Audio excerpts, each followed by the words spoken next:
안녕하세요. 안녕하세요. 네, 여러분들 만나 뵙게 돼서 반갑습니다. 자, 간호사 국가고시 대비 모성간호학 강의를 맡고 있는 오정화입니다. 여러분들 모성간호학 공부하시기는 좀 수월하실 거라고 생각이 들어요. 모성간호학은 점수를 읽는 과목이 아니라 점수를 따는 과목인 것 같고요. 아마 여기서 남학생들이 좀 앉아 있는데 유독 힘들어하는 분들은 남학생들이 이제 모성간호학을 좀 어려워하는 부분들이 있고요. 전체적으로 우리 모성간호학은 이제 국시 과목 중에서도 그래도 조금 쉬운 과목 중에 한 가지라고 보시면 됩니다. 자, 모성간호학의 출제 영역들을 보면 모성간호학은 고위험보다는 정상적인 패턴을 많이 다루고 있어요. 그래서 정상적인 생식기계 구조, 그 다음에 뭐 배란하는 거, 피임하는 거, 그 다음에 임신, 분만, 산욕기, 그 다음에 갱년, 폐경 이런 정상적인 부분에 더 훨씬 문제 출제 빈도수가 더 많이 나오는 걸 볼 수가 있고요. 그렇다고 해서 하이리스크가 안 나오는 건 아니죠. 고위험도 관련해서 문제가 나오는데 주로 이제 요즘의 문제 패턴이 문제가 굉장히 많아져요. 5, 6줄. 근데 거기에 증상들이 다 있으면서 써놓고 바로 진단명을, 그러니까 질환명을 바로 알고 거기에 대한 중재 방법을 찾는 것들이 문제들이 나오고 있어서 증상과 중재에 대한 부분을 집중적으로 같이 공부해 둘 겁니다. 자, 간호관리학 시간에서 말씀드렸지만 여러분이 사전에 챙겨야 될 거는 유인물 챙기셔야 될 겁니다. 자, 유인물 받으셨죠?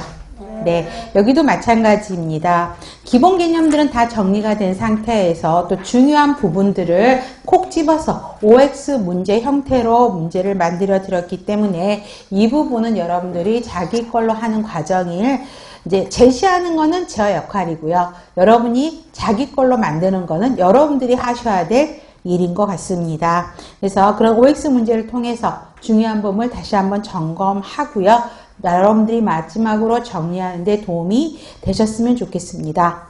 이제 시험이 얼마 안 남았죠. 그래서 이제부터는 물론 내일이 크리스마스고 또 2019년도가 다가오고 또 새해 계획들이 가장 많이 있겠지만 이제부터는 시간 관리가 굉장히 중요하죠. 아무 생각 않고 한 달 동안 올인하셔서 가장 큰 목표인 국가고시를 합격해야 그 다음에 또 뭔가 새로운 방향들이 잡혀 나갈 거라고 생각을 합니다.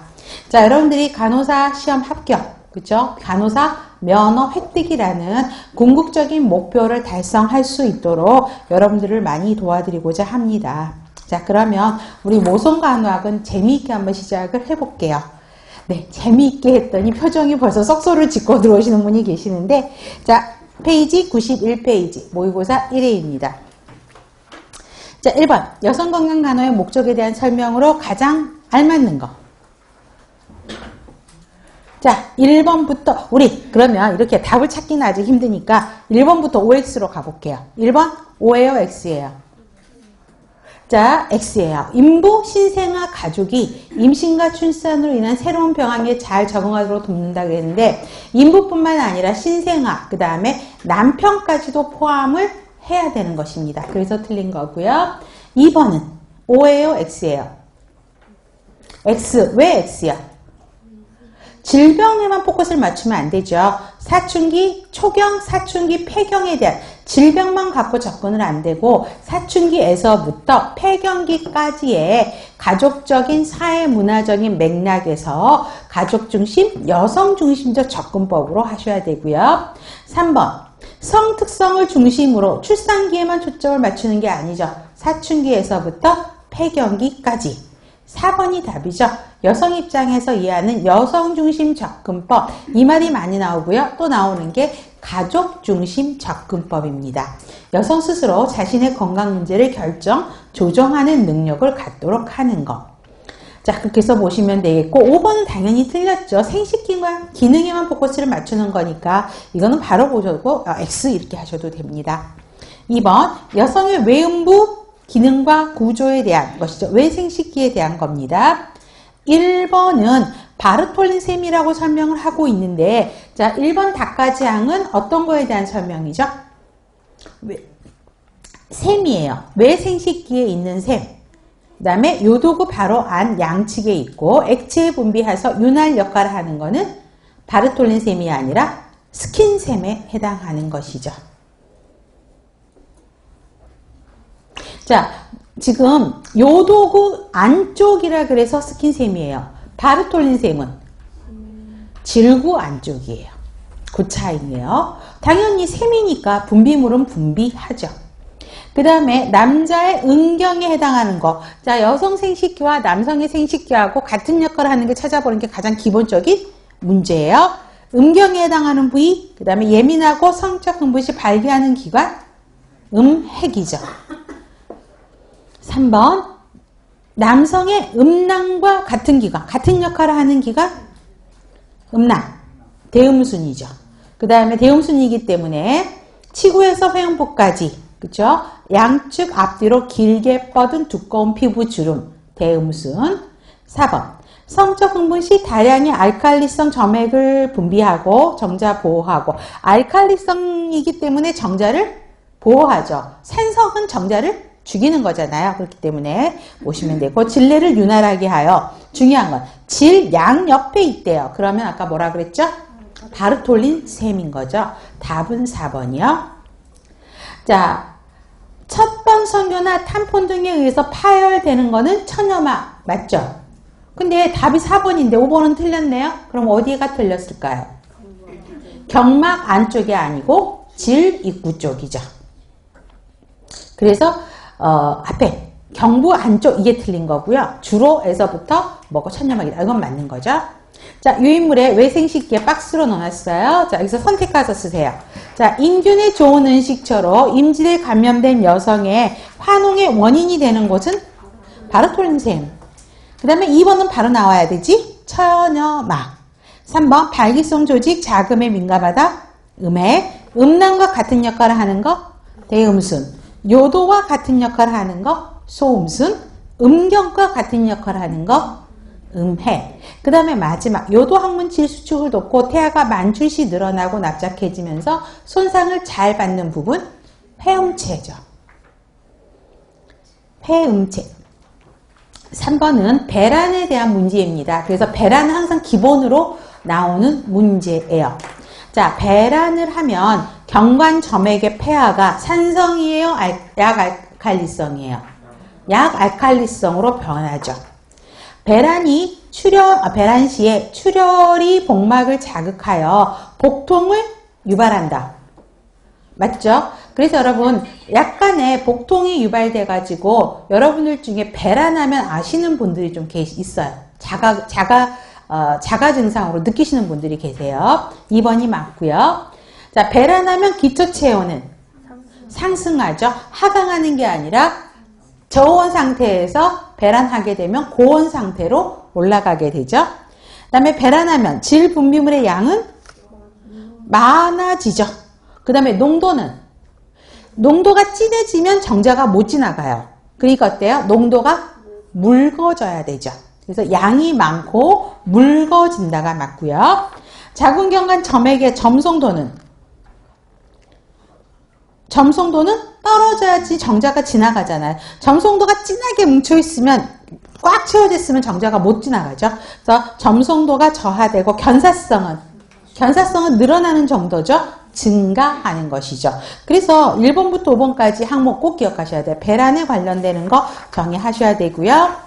자, 유인물. 배란 예정일은 다음 월경 예정 첫날에서 며칠일? 그렇죠. 원래 정확하게 한다면 12일에서 16일이죠. 그래서 평균 며칠? 14일이라고 하죠. 다음 월경 시작일에서부터 12일에서 16일 전. 12일에서 16일 전. 자, 그렇게 써보시면 되죠. 그래서 평균 14일, 14일에서 플러스 마이너스 2죠. 자, 배란 시기를 이용하는 피임법은 월경 주기 중에 배란기를 정확하게 예측할 수 있는 방법이다. 아니죠. 배란은 배란 시기를 이용한다라는 거는 배란 시기의 체온을 측정해가지고 임신을 계획하는 방법이죠. 그렇죠? 그런데 그 체온에 영향을 주는 변수들이 굉장히 다양해요. 그렇기 때문에 정확하게 예측하기가 어려워서 성공하기가 어렵다라는 단점을 갖고 있죠. 그래서 정확하게 예측할 수 없다라는 것이죠. X. 배란기 때 체온이 상승한다 그랬었죠? 어떤 호르몬의 영향? 어떤 호르몬? 배란 시에. 여러분, 에스트로겐하고 프로게스테론 완벽하게 외우셔야 돼요. 가장 기본적인 거잖아요. 프로게스테론 호르몬 때문에 배란에 영향을 주게 되죠. 그래서 X죠. 프로게스테론. 그 다음에 기초, 이거는 4번은 조금 문항이 잘못되긴 했는데요. 자, 피임을 하려고 한다 그러면 배란 시기를 피해야 되는 거죠. 그죠? 그럼 보세요. 기초 체온 측정으로 배란기는 체온이 약간 하락했다가 어때요? 다시 올라가게 되죠. 그죠? 그래서 월경 전까지 상승한 태로 유지되므로 이 시기를 피해야지 피임이 되는 거죠. 그래서 맞는 것이고요. 배란 시와 배란 전에는 어떤 호르몬? 에스트로겐 호르몬. 배란 후에는 프로게스테론 호르몬이 유세하죠. 그래서 X입니다. 4번 피임법에 대한 설명으로 옳은 것. 피임법 중에 영구 피임법은 자궁내 장치. 자궁내 장치는 일시적으로 하는 거죠. 그렇죠? 영구적 피임법은 유인물의 8번 보세요. 영구 피임법으로 난관절제술이 있고 난관결찰술이 있고 또 하나 가로에 쓰는 거 정관절제술이 있죠. 이게 영구적인 거죠. 그 세 개 중에 난관절제술만 써놓은 거죠. 자궁내 장치는 일시적으로 하는 겁니다. 장기적으로도 할 수 있어요. 자궁내 장치. 그 자궁내 장치만 교환하면. 그렇지만 영구적인 거는 아니에요. 자, 2번. 월경주기가 불규칙하여 첫째를 분만한 후 둘째를 낳기까지 3년 터울 목적으로 신경 쓰지 않으면서도 확실한 피임을 원할 때 좋은 피임법? 자궁내 장치죠. 틀렸고요. 3번. 배란 시기를 이용해서 자연적인 성관계를 표현함으로써 정자와 난자의 수정이 일어나지도록 안통 피임법? 기초 체온법이죠. 한번 삽입하면 여러 해를 사용하기에 저렴하면서 편리해요.